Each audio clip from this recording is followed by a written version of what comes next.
Que hay momentos en la vida que marcan, y no lo digo por ese tópico que se suele decir, ¿no? Pero es la verdad, un antes y un después. Hay muchas experiencias en la vida que no las podremos olvidar nunca. Otras cosas las olvidaremos y tendremos que hacer probablemente un gran esfuerzo para recordar aquel sitio, aquella cara, aquella conversación, aquella visita, aquel lugar.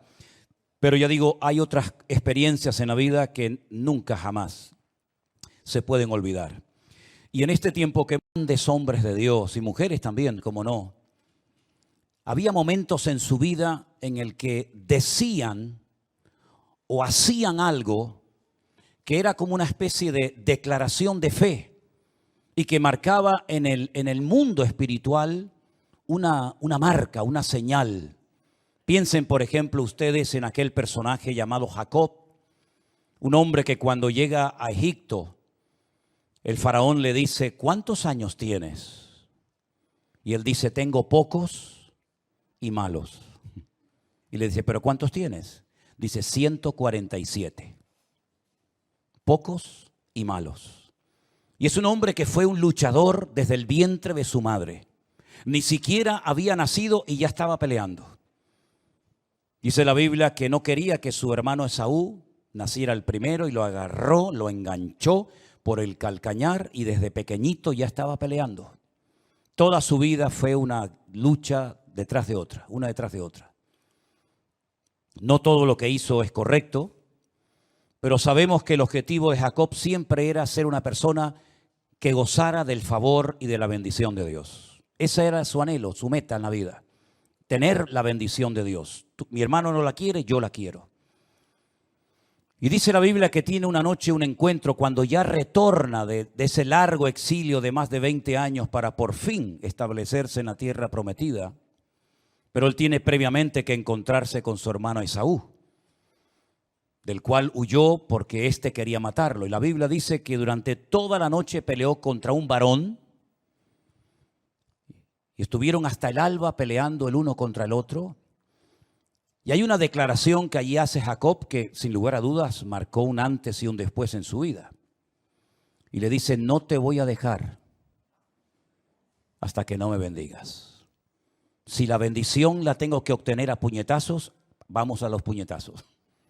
Si la bendición la tengo que obtener ofreciendo comida a mi hermano y tratando con ese potaje de lentejas de obtener la primogenitura que ya Dios había dicho que era mía, lo voy a hacer. En otras palabras, a Jacob no lo iba a detener nada, ni nadie en esta vida, con el objetivo de siempre obtener la bendición de Dios en su vida. Cuando aquel hombre llamado Noé, que es la 10ª generación después de Adán, tampoco habían pasado tantas generaciones, tampoco había pasado tanto tiempo desde Adán y Eva hasta Noé, 10 generaciones nada más. Cuando él entendió el plan, los propósitos de Dios para la humanidad, él se alineó con Dios. Yo no sé a lo que Noé se dedicaba antes, no tengo ni la más remota idea, no sé si era agricultor, si era carpintero, ganadero. Lo que sí sé es que él se alineó con los planes de Dios. Y Dios le dijo que iba a mandar un diluvio a la tierra, que lo iba a destruir todo, y entonces él decide entregar su tiempo, sus recursos y poner a su familia al servicio de la obra de Dios. Y estuvieron 120 años, noche y día, trabajando en aquel enorme barco, porque él sabía que era la única manera de poder salvar la vida. Y con aquel trabajo, con aquellos esfuerzos tremendos en construir aquel barco, él estaba declarando al mundo físico y espiritual que creía en lo que Dios había dicho. Cuando vemos, por ejemplo, a Daniel en Babilonia, la Biblia dice que él nada más pisar con su pie Babilonia, él dice que tomó una decisión. Él propuso en su corazón no contaminarse con nada de lo que en aquel país se le ofreciera. Él sabía que no era casualidad que hubiera salvado la vida. Muchos de sus amigos perdieron la vida en Jerusalén, en el asedio de la ciudad, pero él había escapado con vida. Sin padre, sin madre, prácticamente con lo puesto solo, él logra llegar a un país extranjero y él sabía que en ese país todo iba a ser diferente. El idioma, la religión, las costumbres, la cultura, todo. Pero él dijo, a mí no me va a cambiar esta gente. Le cambiaron el nombre, le cambiaron el régimen alimenticio, le cambiaron la forma de vestir, tuvo que aprender un idioma nuevo, un montón de cambios. Pero en su corazón él dijo, a mí no me van a cambiar. Yo voy a seguir creyendo en mi Dios, y él declaró en el mundo espiritual que no se iba a contaminar, y Dios lo guardó y Dios lo protegió. Exactamente igual hicieron sus tres amigos, aquellos que les llamaron Sadrat, Mesat y Abednego, aunque no se llamaban así, ¿verdad? Ellos dijeron, no nos vamos a postrar ante tu imagen, porque nuestro Dios nos puede librar de tu mano y del fuego. Pero si no nos libra, es decir, si Dios, nuestro Dios, ha decidido que hoy muramos quemados, tampoco nos vamos a postrar. Y todos sabemos el daño que hace el fuego. Y que nadie está exento de morir quemado, ¿verdad? Pero ellos prefirieron morir quemados antes de claudicar y doblar sus rodillas para adorar aquella imagen de oro. Sabemos cómo el Señor los protegió, ¿verdad? Pero estuvieron dispuestos a morir. Lo mismo pasó con José. Cuando él entiende la interpretación de aquellos sueños y él le da la interpretación al faraón, él le da no solamente instrucciones e información, sino que le dice lo que tienen que hacer, porque él sabe lo que va a venir en los próximos 14 años en ese país. Años de abundancia, años de escasez, y hay que prepararse tanto para lo uno como para lo otro. Y él hizo muchas declaraciones en el mundo espiritual y marcó una diferencia. Y prefirió dar con sus huesos en la cárcel antes que satisfacer los deseos carnales y las vanidades de la esposa de su amo. Y así podríamos ir por toda la Biblia a ver cómo hay momentos puntuales en la vida de grandes varones de Dios que tomaron una determinación y dijeron, no vamos a claudicar, no vamos a ceder ante la presión, sino vamos a pararnos firme y marcar una diferencia. Pero sin lugar a dudas, la declaración de fe que más me ha impactado a mí es la que encontramos en 1 Samuel capítulo 17. Y vamos a ponerla en la pantalla para que ustedes, si quieren, pueden leer los textos que yo voy a leer juntamente conmigo. 1 Samuel capítulo 17, verso 45, dice así la palabra de Dios. Entonces dijo David al filisteo, tú vienes a mí con espada y lanza y jabalina, mas yo vengo a ti en el nombre de Jehová de los ejércitos, el Dios de los escuadrones de Israel, a quien tú has provocado. El Señor te entregará hoy en mi mano, y yo te venceré y te cortaré la cabeza, y daré hoy los cuerpos de los filisteos a las aves del cielo y a las bestias de la tierra, y toda la tierra sabrá que hay Dios en Israel. Y sabrá toda esta congregación que el Señor no salva ni con espada ni con lanza, porque del Señor es la batalla, y Él os entregará en nuestras manos. ¿Cuántos dicen amén? Hermano, esto es una declaración tremenda. Él no era un soldado. Él en aquel momento todavía era muy joven para estar en el ejército del rey Saúl. Él se dedicaba por mandato de su padre a cuidar aquel pequeño rebaño de cabras o de ovejas. Pero él fue un día a llevarle alimento a sus hermanos. Y aunque es una historia tremendamente conocida, yo más que hablar de la onda de David, de cómo venció al gigante Goliat, yo lo que quiero que nos fijemos en esta tarde de una forma especial es en cómo hablaba este hombre. Cómo hacía auténticas declaraciones al mundo espiritual, no impulsado por emociones o por sentimientos, sino por una confianza y por una fe en su Dios a prueba de bombas. Lo primero que él hace es reconocer lo que tiene el enemigo, porque el enemigo tiene sus armas. Eso es inevitable. El enemigo tiene sus armas y sabe cómo utilizarlas. Él se dio cuenta cuando observó al gigante Goliat que tenía una espada tremenda, una lanza, una jabalina, un casco. Estaba bien armado, estaba bien protegido, era un hombre de guerra y tenía armas que seguramente había utilizado muchas veces para herir y para matar a mucha gente. Y David sabía que estas tres armas que él menciona especialmente, parece ser que fueron las que más le llamaron la atención, la espada, la lanza y la jabalina. Él sabía que con cualquiera de estas tres armas él podía perder la vida, lo sabía. Y él se da cuenta de que el enemigo viene armado hasta los dientes. Pero él, además de ver lo que el enemigo tiene, dice, mas yo vengo contra ti en el nombre del Señor de los ejércitos. Fíjate qué confianza y qué fe tenía él en el nombre de su Dios. Él sabía cómo se llamaba Dios. Él sabía que el nombre de Dios, es un nombre poderoso. Y es un nombre que revela la existencia de Dios.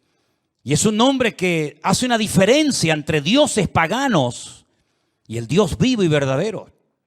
Y Él en ese nombre de poder es en el que se levanta y se atreve a pelear contra este enorme gigante, diciéndole algo tremendo: hoy tú has provocado a los escuadrones de Israel. En otras palabras, Él hace una lectura diferente a la del resto de los soldados.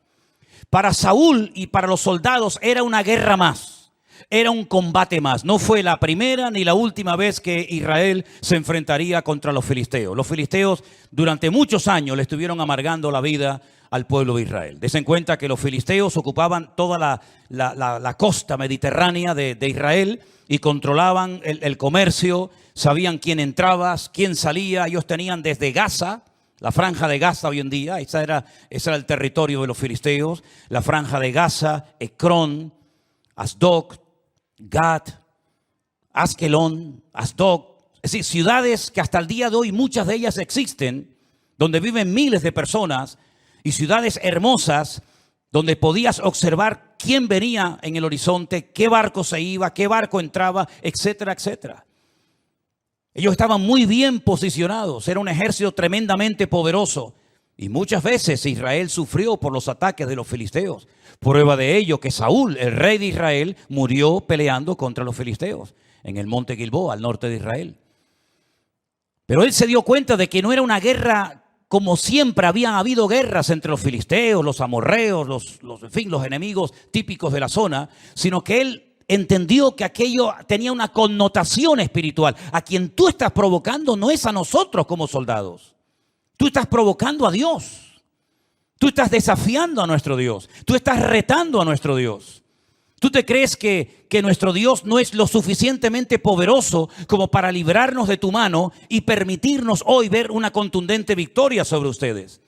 David, aunque era muy joven, sabía perfectamente que había un trasfondo espiritual en este enfrentamiento tremendo. Y él dice, tú a quien has provocado realmente es al Dios de Israel. Y David se sentía responsable de representar dignamente a su Dios en aquel momento. Esto es lo que tenemos que sentir todos, hermanos. Sentirnos como representantes de nuestro Dios en ese trabajo, en esa aula de universidad, en ese edificio, en esa familia. Tú tienes que sentirte como el representante de Dios en ese momento y dar la cara por Dios. Y no permitir que se mofen de Dios. Y no mantenerte en silencio ante las provocaciones, porque como nunca antes, nosotros estamos siendo provocados. Nos están pinchando, nos están provocando, están presionando por aquí, presionando por allá. Si no es por los niños, es por los adultos. Y si no por los mayores, es por el otro lado. Pero están pinchando y pinchando y pinchando. Y la iglesia tiene que despertar. David no podía estar en silencio diciendo, pero es que no se dan cuenta ustedes de lo que está pasando. Que no es simplemente un hombre de carne y hueso muy grande, muy poderoso, con espada, con lanza y con jabalina, sino que es el mismo demonio. Es el mismo diablo el que está usando la vida de este hombre para meter miedo en nuestras vidas, para paralizarnos y para que el pueblo de Israel, en vez de ser cabeza, haga el ridículo siendo cola. Cuando el Señor en su palabra había dicho que mientras hubiera obediencia y hubiera sometimiento a la palabra de Dios, nunca seríamos pisados por nadie, siempre estaríamos arriba y nunca debajo de nadie. Y David decía, pero ¿cómo es posible que ni uno, ni siquiera el rey, sea capaz de levantarse y decir, pero ¿cómo le vamos a permitir a este hombre que provoque de esta manera? Durante 40 días dice que lo hizo al Dios de Israel. David no iba a mantenerse callado ni quieto, porque él entendía que estaba provocando a Dios. La gloria, la honra de Dios estaba en juego. Y David iba a jugarse la vida porque él quería que su Dios quedara en buen lugar, aunque él perdiera la vida. Amén, hermanos. Aunque él perdiera la vida, pero de mi Dios no se va a reír nadie. Y si tengo que ir a pelear yo solo porque ustedes no se atreven a venir conmigo, no me importa, voy yo solo. Entonces es cuando Saúl, muerto de miedo también en la tienda de campaña, intenta ponerle su armadura. Y David en obediencia se somete y dice, bueno, vas, pues si me quieres poner tu armadura, que ni siquiera te vale a ti, Pero dice la Biblia que no podía andar. Dice, yo no estoy acostumbrado a moverme con estas armas. Estas no son mis armas. Yo no me muevo en el mundo espiritual con estas historias. Yo voy a ir contra él primero en el nombre de mi Dios. Porque yo sé que mi Dios está conmigo. Y todo Israel tiene que saber que nuestro Dios es el que tiene todo el poder y todo el control sobre esta tierra que Dios nos prometió dar ya desde nuestros antepasados. Y la Biblia dice en el versículo 46 que David hace una declaración de fe. Porque hasta ahora está diciendo en el nombre de quién va a ir a pelear y las armas que tiene el enemigo. Pero de momento no ha declarado nada. Pero ahora viene una tremenda declaración. Dice, el Señor hoy te entregará en mi mano y yo te venceré. Te cortaré la cabeza. No simplemente te voy a herir, sino que te voy a cortar la cabeza. Daré hoy los cuerpos de los filisteos. Amplía la victoria a todo el ejército enemigo. No solamente te voy a derrotar a ti, sino que a todo tu ejército, a todos los filisteos les daré de comer esas carnes a las bestias del campo y a las bestias de la tierra. Y toda la tierra sabrá que hay Dios en Israel. ¿Se dan cuenta cómo una vez más mete a Dios en el conflicto? Porque Él sabe perfectamente que ese conflicto no es un conflicto normal, sino que es un conflicto con una connotación, con una carga espiritual tremenda. Y Él dice, todo el país tiene que llegar a la conclusión de que nuestro Dios es un Dios diferente al Dios de ellos. Y esta victoria va a traer un cambio espiritual a la nación. ¿Cuántos dicen amén? No solamente me va a cambiar la vida a mí, que se la cambió. No solamente nos va a cambiar la vida a los que estamos aquí y vamos a ser testigos de esta gran victoria y de esta derrota por parte del enemigo, sino que hoy esta victoria va a tener una repercusión nacional tremenda. Así como cuando Elías desafió a los sacerdotes de Baal en el monte Carmelo y les dijo, si vuestro Dios es el Dios verdadero, a honrarle, adorarle y servirle. Pero hoy Dios va a demostrar por fuego que nuestro Dios es el Dios vivo y verdadero. Fue un día de confrontación, fue un día de una guerra espiritual. Exactamente igual está ocurriendo ahora en los tiempos del rey David. Es tiempo de que el país despierte. Es tiempo de que nuestra sociedad despierte ante la realidad de que nuestro Dios está con nosotros, pero no de una forma, digamos, pasiva, sino que nuestro Dios nos va a dar una contundente victoria y hoy ustedes lo van a presenciar. Y miles de años más tarde estamos hablando de aquella gran victoria aquí en esta pequeña isla de Tenerife. Y dice en el versículo 47, y toda la congregación del Señor. Cuando Él dice toda la tierra, mete a creyentes y no creyentes, judíos y gentiles. Pero ahora dice, y toda esta congregación del Señor sabrá que Dios no salva ni con espada ni con lanza, porque del Señor es la batalla y Él os entregará en nuestras manos. ¿Cuántos dicen amén? Es decir, había lecciones espirituales que tenían que aprender, no escuchando un sermón, sino viendo cómo actuar frente a un enemigo terrible, como sin lugar a dudas era el gigante Goliat. La Biblia nos enseña que a raíz de esa gran batalla, Saúl comenzó a mirar con malos ojos a David. ¿Cuántas veces me habéis escuchado decir que la unción de Dios, el respaldo de Dios, trae persecución y trae celos y trae envidias? Es terrible cuando a veces hay esas cosas entre los cristianos, ¿verdad? En vez de alegrarse en las bendiciones de otros, parece como que algunos se ponen nerviosos y se ponen celosos y envidiosos e intentan quitarle importancia a lo que Dios está haciendo o intentan desacreditar a la persona o ministerio que Dios está utilizando un poco para cubrirse sus espaldas. Y no nos damos cuenta de que muchas veces Dios nos avergüenza para despertarnos y darnos cuenta de que hemos perdido mucho tiempo en batallas absurdas y ridículas que no teníamos que haber librado ni un minuto de nuestro tiempo, y que la verdadera batalla en la que todos teníamos que haber estado involucrados la hemos aparcado y nos hemos olvidado de pelear la buena batalla y no la mala batalla. David sabía perfectamente que con el líder que tenían, con el rey que tenían, Israel no iba a poder vencer al enemigo. Qué importante es tener una buena cobertura espiritual. Qué importante es saber bajo quién estoy yo cubierto y saber que esa cobertura me trae una una protección y una bendición a mi vida. ¿Saben que la Biblia dice que cuando iban a la guerra, y lo dice en 1 Samuel, la gente, los soldados que seguían a Saúl, le seguían pero temblando y muertos de miedo? Sí, le seguían pero temblando, porque Saúl no transmitía fe. Saúl no era un hombre espiritual. Y como un hombre no espiritual, es decir, un hombre carnal, ¿cómo va a poder transmitir espiritualidad y santidad y fe y obediencia a Dios si él nunca fue así? El gran problema de Saúl es que él no fue de más a menos. El problema de Saúl es que él nunca fue espiritual.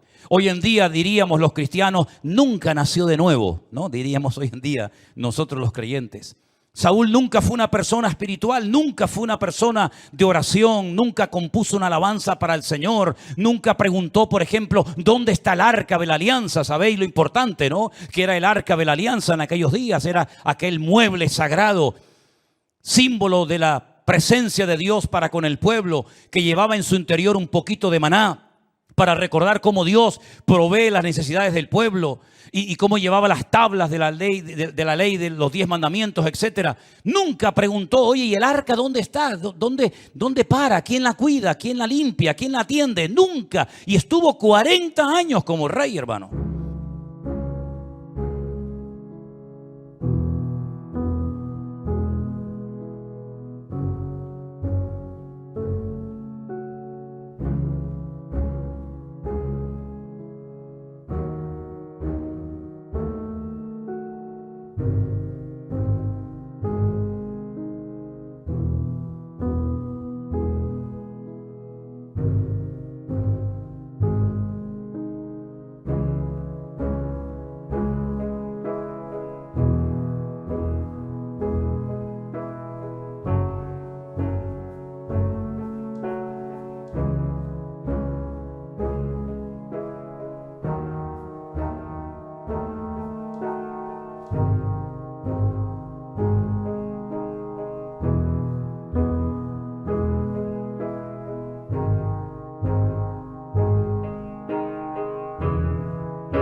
Lo tuvo todo, de ser un don nadie, de ser una persona que nadie conocía. Pasó de la noche a la mañana a ser el hombre más influyente y poderoso en Israel, pero nunca fue espiritual. Creció, digamos, en influencia frente al pueblo. Creció y tenía autoridad como persona, como rey, pero nunca tuvo autoridad espiritual.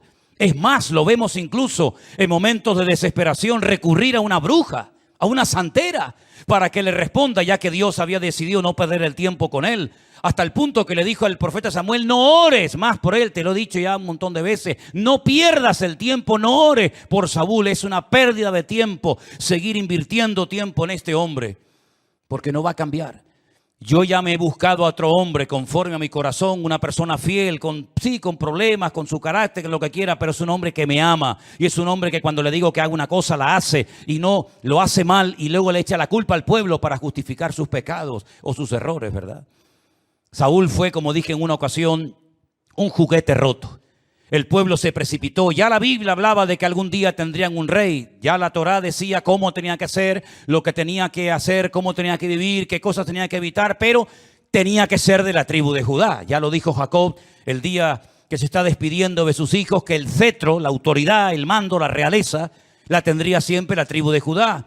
Y es increíble ver que cuando ellos se empeñan en tener un rey y venga con un rey y queremos un rey porque tú ya estás viejo, porque tus hijos no han seguido tu camino, dando un mal ejemplo, queremos un rey que nos lleve a la guerra, queremos un rey, queremos ser como los demás, se olvidaron de que Saúl no era de la tribu de Judá, sino era de la tribu de Benjamín.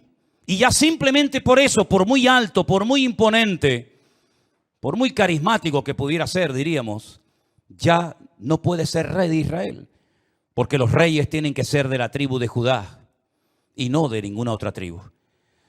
Pero el pueblo estaba tan ciego y presionaron tanto al pobre viejo profeta Samuel, que al final decidieron nombrar al rey Saúl, pero nunca Saúl fue una persona, ya digo, espiritual. Y por eso llevó al país a la ruina en todos los sentidos. Lo hundió económicamente en la más absoluta miseria. Eran tantos los impuestos, era tanta la presión fiscal de Saúl sobre el pueblo, que la gente huía a los montes para no enrolarse en su ejército, para evitar pagar aquellos tributos, aquellos impuestos terribles. Y se enteraron de que había una enorme cueva que aún existe, lógicamente, y se puede visitar en Israel, la famosa cueva de Adulán, donde había un joven pastor que también estaba huyendo de la ira y de los celos de Saúl, y dice que preferían irse cientos y cientos de hombres amargados, frustrados, deprimidos, arruinados, amargados de la vida, preferían ir a vivir con el joven pastor, el dulce cantor de Israel, a una cueva, que ser soldado del ejército de Saúl. Porque Saúl les transmitía una fe en Dios que Saúl nunca les transmitió. Porque David transmitía fe, confianza en el Señor. Fíjense cómo entraron aquellos hombres a aquella cueva y cómo salieron de aquella cueva. ¿De dónde creen ustedes que salieron los valientes del rey David? ¿Que vinieron del extranjero? ¿Vinieron de naciones extranjeras que dijeron venimos a apoyar tu reinado? No, fueron aquellos hombres que se metieron con David en la cueva de Adulán, pero que hacían cosas terribles, cosas tremendas, jugándose la vida. Dice que cuando corrían como si fueran gacelas, y cuando se les miraba la cara, dice que eran como cara de leones, imponían un respeto, imponían un miedo al enemigo. ¿Y de dónde se empaparon de todo eso? De la espiritualidad y de la vida de David, aunque era un muchachito, pero que fue creciendo físicamente y espiritualmente. Y cuando llegó el momento de la oportunidad, ¿cómo llegará tu oportunidad? Llegará tu oportunidad. Dice, bueno, es que no me usan, es que aquí estoy sentado y el pastor no me dice nada. Tranquilo. Es que yo no voy a ser el que te voy a dar una oportunidad. El que te va a poner en primera línea va a ser el Señor. Y por eso empápate y aprende y estudia y oye mucho, porque llegará el momento cuando a lo mejor echarás de menos el que te enseñen y te preparen y te instruyan, y llegará el momento en el que tú solito tendrás que buscarte la vida como todos hemos hecho. Y allí llegó la oportunidad de David. Él no iba a pelear con nadie. Él era un muchacho feliz, simplemente obedeciendo a su padre y cuidando de sus ovejas. Él era feliz. El papá le dice, coge estos alimentos, se los llevas a tus hermanos. Y ese era el anhelo de David, obedecer y honrar a su padre. Como dice la Biblia, honra a tu padre y a tu madre para que te vaya bien y tus días sean prolongados sobre la faz de la tierra. Y ahí iba David, ¿verdad? Con su zurrón, con su onda, con su flauta, con sus ropas de pastor, a llevarle comida a sus hermanos. No apedreó a sus hermanos. Las piedras no son para los hermanos, las piedras son para el enemigo. La comida era para sus hermanos. Y cuando ellos llegan, sus propios hermanos, algunos de ellos lo menosprecian. Yo he pensado muchas veces, ¿qué habrán pensado sus hermanos? Aquellos que le dijeron soberbio, aquellos que le dijeron solamente vienes para ver la guerra. ¿Qué habrán pensado cuando vieron a aquel hermano siendo el rey de Israel y el hombre más importante del país? Aquel hermano mayor que le dijo, vete a cuidar esas pocas ovejas de nuestro padre. cuando tenía que hacerle reverencia y decirle mi Señor y mi Rey, ¿verdad? Las vueltas que da la vida. La Biblia nos enseña que David, cuando llegó al campamento de Saúl, por fuera y por dentro estaba preparado. Él no empezó a practicar con la onda el día que llegó al campamento del Filisteo o de Saúl. Él ya había practicado muchos días, muchas semanas y mucho tiempo. Es más, si él no lo llega a decir, ninguno de los que estaban allí, ni nosotros hoy en día, sabríamos cosas tremendas que David hizo, que muy pocas personas han hecho eso a lo largo de la historia. Los únicos que yo sé, y he conocido algunos personalmente, que se atrevieron a ir simplemente con una lanza, sin nada, a enfrentarse contra un león, matarlo ellos mismos, despedazarlo y venir con la melena del león a la tribu para que los aceptaran como hombres, fueron los famosos Masái de Kenia, ¿verdad? Una tribu que para que te aceptaran en la tribu como un hombre, como un guerrero más, tenías que irte solo a la sabana, matar a un león y traer una prenda como señal de que efectivamente habías matado al león. Pero dice la Biblia que David había hecho eso. David había matado leones. Pero no solamente leones, porque yo no sé qué será más fuerte o más peligroso, matar a un león o matar a un oso. ¿Ustedes qué opinan? ¿Te dejo a ti el león y yo mato el oso? ¿O te dejo el oso y el león y tú los matas? ¿Cómo hacemos? Él dice, yo he matado osos. Yo he matado leones. Y cuando él dice el motivo por el cual se jugó la vida, uno dice, pero este muchacho o es un atrevido o es un hombre de Dios. Porque jugarse la vida por un cordero, pelear contra un oso o contra un león por una pequeña oveja, ¿realmente merece la pena? Para David, sí. Para David merecía la pena, porque cuando su padre le preguntara cómo están el rebaño, cómo están las ovejas, él no podía mentir y decir, bien, pero la mitad ya han sido muertas. No, él no iba a permitir que las cosas que eran de su padre, nadie las destruyera y nadie las rompiera. Así ese celo deberíamos de tener nosotros por la obra de Dios. No permitir que nadie rompa ni mal utilice algo que ha sido comprado y asignado solamente para el servicio de la casa de Dios y para honrar al Señor.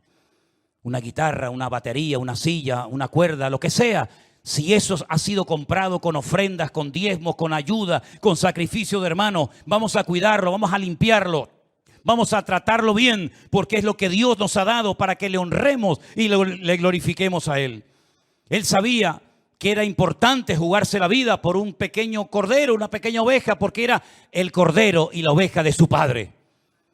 Y al final, cuando Saúl oye todo esto, dijo, bueno, pues adelante. Que Dios te bendiga y que Dios esté contigo.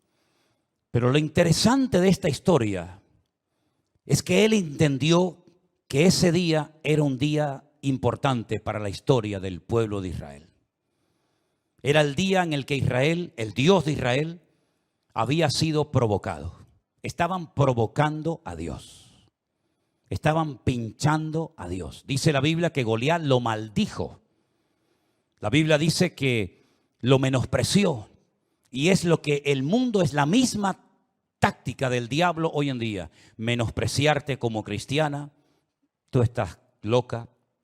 Estás perdiendo tu tiempo. La Biblia ha sido manipulada y no es la Biblia verdadera que tienen escondida en el Vaticano los curas. Cuando llegue la verdadera se van a enterar ustedes. Han descubierto una tumba que es la verdadera tumba de Cristo, no la tumba vacía que ustedes dicen que estuvo Cristo. Y tantas cosas, presionando, pinchando por aquí, pinchando por allá, provocando continuamente. Y yo lo que me quedo sorprendido es ver lo cobardes que son muchos cristianos a la hora de hablar y de defender la fe de su Dios. Cuando la Biblia dice que tenemos que estar siempre preparados, como David, para presentar defensa con mansedumbre y reverencia ante todo aquel que demande razón de la esperanza que hay en nosotros, ¿verdad? Y cuando alguno se atreva a decir, como en aquellos tiempos se atrevieron a decir, ¿y dónde está la promesa de vuestro advenimiento? Porque yo no veo que ninguno de ustedes haya resucitado y que ninguno de ustedes haya sido arrebatado en una nube para ser llevado a la presencia de Dios. Entonces dice la Biblia que les contestaban los cristianos de la época, el Señor no retarda su promesa, según algunos la tienen por tardanza, sino que es paciente para con todos, esperando que todos procedan al arrepentimiento. En otras palabras, todo lo que sea Biblia, todo lo que sea defender la causa de Dios, todo lo que sea pelear por la iglesia del Señor Jesucristo. Tenemos que estar preparados y dispuestos, dice, resistir hasta la sangre si hace falta, dice la Biblia. Y cuando leemos, por ejemplo, el capítulo 11 de Hebreos, que les animo a que lo lean, si puede ser hoy mismo, sería mejor, se van a dar cuenta de cómo hermanos nuestros en el pasado fueron capaces de dar su vida por la causa más digna del mundo, que es la causa de Cristo y la causa del Evangelio. Hoy en día, humanamente hablando, sinceramente no hay una causa por la cual uno merezca dar la vida. Tienen que recurrir a aspectos religiosos, espirituales, ¿verdad? Como estos últimos movimientos que mencionan a Dios para justificar sus matanzas, sus guerras y sus cosas terribles que hacen. Pero en cuanto a causas políticas, ya la gente se ha llevado todas las desilusiones del mundo. La Biblia nos enseña que en los últimos tiempos vendrá un cambio, donde no lo natural echará mano de lo espiritual, como muchas veces han hecho los gobernantes a lo largo de la historia. Ya Nabucodonosor y los faraones de Egipto y los césares de Roma y los políticos en la actualidad también, como no, siempre han tenido su brujo, su curandero, su sátrapa, su adivino, su agorero de turno, ¿verdad? Como para manipular el mundo espiritual y para llevarse siempre, ¿verdad? Digamos, por así decirlo, la bendición, el botín a su favor. La Biblia nos habla de que en los últimos tiempos las cosas van a ser al revés. No es lo natural echando mano de lo espiritual, sino será al revés. Es lo espiritual, echando mano de lo natural, para llevar al mundo a la destrucción más terrible. Pero Dios está buscando hoy en día personas como David. Hermanos, perdonen si algunos piensan que es un acto de arrogancia por mi parte, nada más lejos de la realidad. Yo quiero ser el David del siglo XXI. Yo quiero ser como David. Yo admiro a David. Tenía defectos, yo tengo muchos también, más que él. Pero yo quiero ser el David de este siglo. Yo quiero que Dios me use para derrotar gigantes espirituales.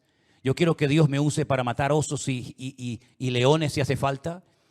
Y yo quiero que el Señor siempre pueda contar conmigo para decir, tú has provocado al Dios de Israel, pero hoy sabrá que nuestro Dios es el Dios que no salva ni con lanza ni con jabalina, pero que en el nombre de nuestro Dios tenemos poder y autoridad para deshacer todo argumento que se levanta contra el conocimiento de Cristo.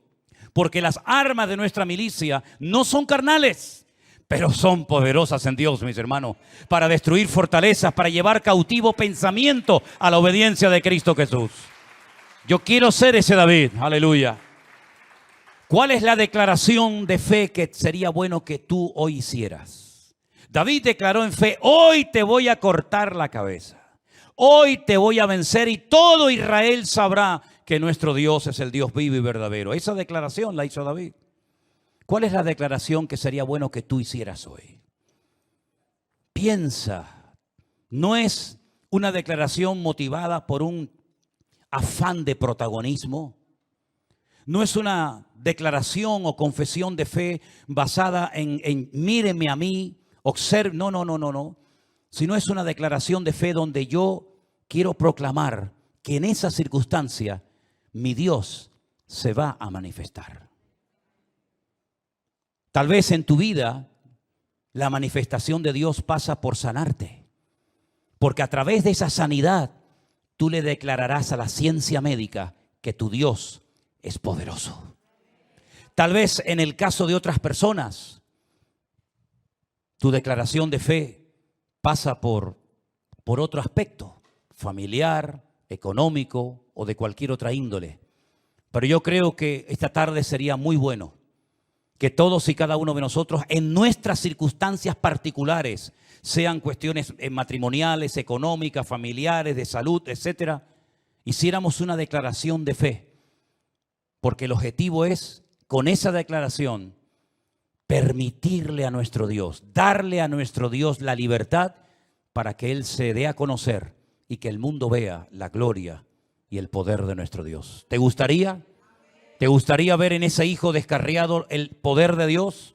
Confiésalo en el nombre de Jesús. Mi hijo está mal, mi hijo está descarriado, mi hijo se metió en la droga, mi hijo te conocía y ha dejado tus caminos, pero mi hijo estará un día sirviéndote, mi hijo estará un día honrándote, mi hijo un día estará predicando tu palabra. Lo declaramos en fe en el nombre del Señor.